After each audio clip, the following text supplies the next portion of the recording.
selama ini kita kenal, mungkin orang banyak kenal karbon aja ya. Sebenarnya itu biasanya karbon dari hutan ya, dari penanaman kembali ya. Kemudian ada istilah blue carbon. Blue carbon ini biasanya orang mengacu kepada karbon yang berasal dari pesisir. Jadi laut, dari terumbu karang, kemudian padang lamun, dan kemudian sampai ke mangrove. Itu yang biasa orang sebut dengan blue carbon, di mana Indonesia punya potensi yang luar biasa. Karena kita tahu mangrove kita lumayan luas, terumbu karang kita banyak, pokoknya pantai kita panjang. Jadi ini potensi Indonesia yang luar biasa. Nah, Kadin ingin memulai dengan mangrove. Kita tahu restorasi mangrove ini penting, kita menanam kembali mangrove, sehingga dengan demikian selain dapat lingkungan yang lebih baik ya, mangrove kita tahu juga sumber pendapatan dari berbagai masyarakat di pesisir.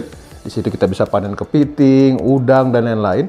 Tapi juga ada karbon, blue carbon itu. Nah, ini juga potensi yang luar biasa yang bisa kita jual kemudian hari dalam skema perdagangan karbon. Jadi kita bentuk ekosistemnya jadi baik. Kalau ekosistemnya baik, kehidupan juga bisa ada ya. Kehidupan terjadi lagi, maka masyarakat sekitar juga bisa panen sesuatu. Seafood lah ya, kepiting, udang, dan lain-lain.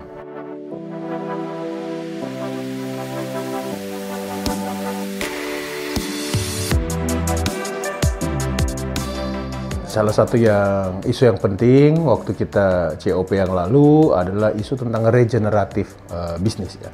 Regeneratif ini sekali lagi lawan dari degeneratif. Kalau degeneratif itu kemampuan alam turun, ini kita mau regeneratif. Nah, sekarang banyak pasar-pasar di luar negeri, big brand yang hanya mau sourcing dari bahan yang dikelola dengan cara-cara regeneratif. Contohnya misalnya Nestle atau Unilever atau apapun, itu mereka hanya mau sumbernya, misalnya kalau kakao atau kopi, dari sumber yang regeneratif bisnis.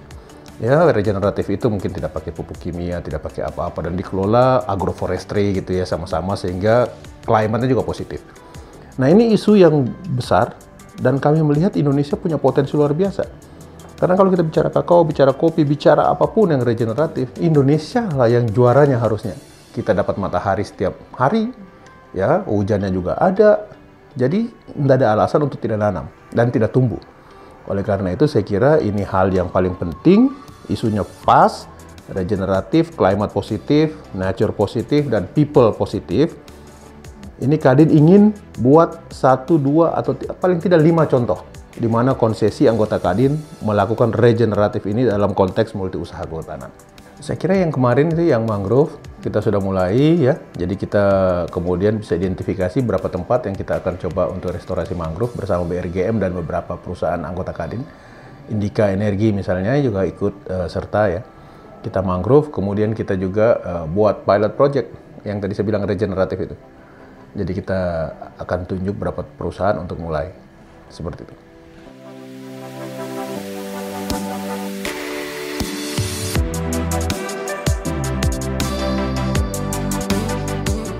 Kita akui bahwa ada suatu masa dulu laju deforestasi kita cukup besar ya.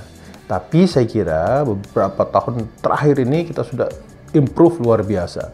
Indonesia bisa membuktikan kepada dunia bahwa kita sudah mengurangi laju deforestasi, mengurangi kebakaran hutan, dan melakukan penanaman kembali cukup luas. Nah, ini saya kira langkah yang luar biasa dari pemerintah Indonesia dan semua elemen termasuk bisnis Indonesia. Dan ini menurut saya luar biasa, dan kita bisa lihat sekarang Indonesia menjadi salah satu istilahnya paru-paru dunia ya, andalan untuk semuanya. Kita bicara karbon, maka Indonesia ini terancam menjadi superpower karbon gitu ya, karena kita punya semuanya.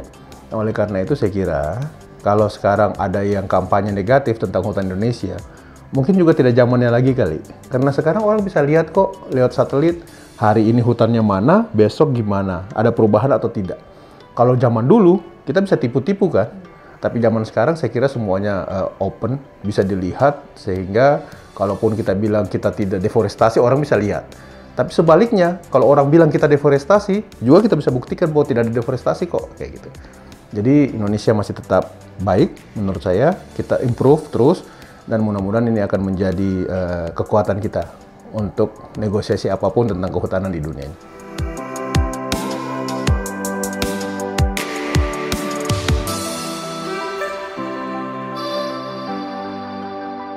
Sekarang banyak aplikasi yang Anda atau anak muda ya bisa hitung sendiri karbonnya kan.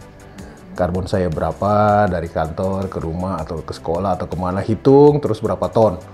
Ternyata saya lepaskan karbon, saya mengemisi dunia ini berapa ton karbon. Nah, tapi juga ada kalkulator yang bisa langsung hitung supaya emisi saya jadi nol, saya harus tanam berapa pohon.